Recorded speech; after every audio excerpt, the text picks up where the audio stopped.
You don't build explosive legs by jumping higher. You build them by learning how to fall without sound. That's the part almost nobody trains, and it's the exact skill Shaolin monks spent decades drilling into their lower body before they ever threw a kick. 95% of people training for power get this backwards. Here are 5 things about ancient stance training that modern leg programs completely skip. Most guys chasing explosive legs go straight to box jumps, sprints, plyometrics, and none of it is wrong exactly. It's just incomplete. You're training the output, the explosion, without ever training the foundation underneath it. You learned explosive means fast, and you never questioned it. So you keep adding jump volume, and your legs still feel heavy. Your landings still sound like a dropped bag of gym equipment, and the power never quite shows up when it matters. Why do sprinters and monks both train slow, held positions before they ever train speed? What if the explosive part was never the first step at all? Let's start with the position everyone recognizes, but almost nobody actually holds correctly.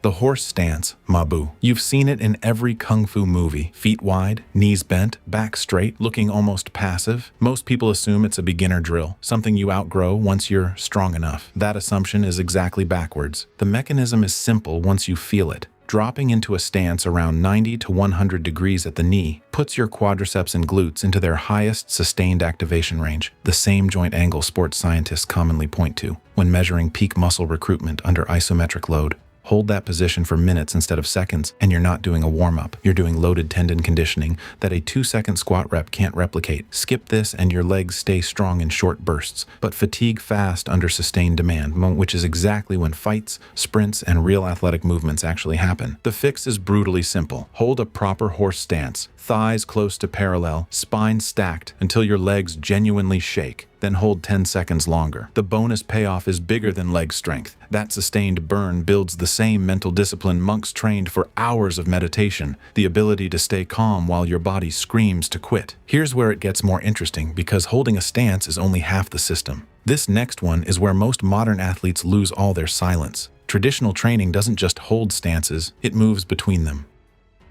Bow stance to cat stance, weight rolling from the back leg to the front leg, slow enough that you could balance a cup of water on your head the entire time. Most people picture stance training as static, frozen, boring. It isn't. It's a moving system, and the movement between positions is the actual skill. The mechanism here is about control, not just strength. When you shift weight slowly and deliberately, you're forcing your nervous system to fire your fast twitch fibers with precision instead of momentum. Most people move by falling into the next step and catching themselves. That's what makes footsteps loud. A slow, controlled transfer trains your body to decelerate and accelerate through the exact same muscles. So when you do need to move fast, the movement starts from control instead of collapse. Skip this, and your explosiveness stays loud and clumsy, powerful but sloppy, leaking energy and noise with every transition. The fix: practice moving between 2 stances at half speed, focusing entirely on a silent, gradual weight shift before you ever add speed back in. The bonus here is balance carryover. Single leg stability that shows up in everything from sprinting starts to simply not rolling your ankle on uneven ground. Now we're getting into territory most fitness content never touches at all, and this is where it starts connecting to something bigger than your legs.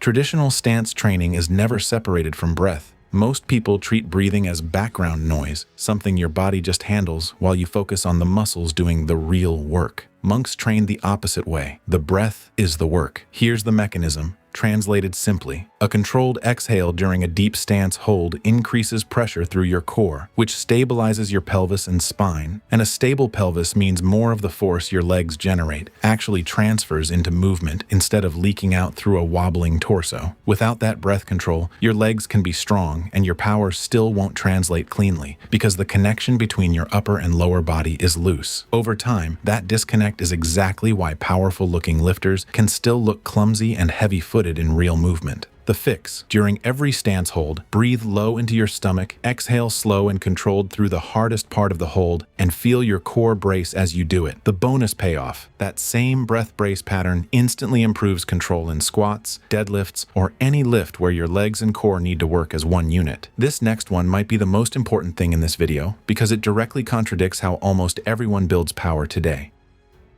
Most people believe you need external weight, barbells, machines, added resistance, to build real explosive strength. Traditional stance training builds explosive power with nothing but body weight and time. And there's a real mechanism behind why that works. Think of your tendons like a spring. A spring that's never been loaded slowly doesn't store much energy. It just bends. But a spring that's been progressively loaded, held, and released over months gets stiffer, and a stiffer spring stores more elastic energy and releases it faster. Long, sustained body weight holds in a deep stance do exactly that to the tendons around your knees and hips. They gradually increase stiffness, which is a huge, underrated component of explosive, silent movement. Heavy barbell training builds raw strength quickly, but it can actually rush past this tendon adaptation if you never spend time under sustained bodyweight tension first. Skip it, and you get strong muscles sitting on top of tendons that were never conditioned to store and release energy efficiently, which is part of why some very strong lifters still move like they're stomping.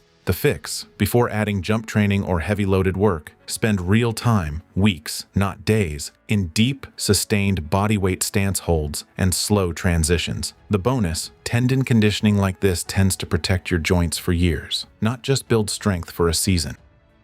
And now the one that changes how you should think about everything else in this video. Here's the unfair truth. Silence isn't a trick you learn. It's the byproduct of your entire kinetic chain being controlled, from your foot through your ankle, knee, hip, and core, all the way up. You can't fake it by landing softer. You either have the control built into every joint in that chain, or you don't. And most modern athletes don't, because they jumped straight to explosive training, without ever building the foundation underneath it. This is why so many athletes chasing explosive power end up with shin splints, cranky knees, or Achilles pain. They're asking their body to decelerate massive forces at high speed without ever training controlled deceleration at low speed first. Traditional training never made that mistake, because the entire system was sequenced. Deep stance holds, then controlled transitions, then breath integration, then, only after months of that foundation, faster and more dynamic movement. There's real individual variation here too. Some people's joints tolerate rushed programming better than others, and that's simply genetics, not effort. But nobody escapes the basic mechanism. Force has to be controlled somewhere in the chain, and if it isn't controlled at the joint level through slow work first, it shows up eventually as pain. The fix: treat the deep, sustained stance work as the actual foundation of your explosive training, not a warm-up you rush through.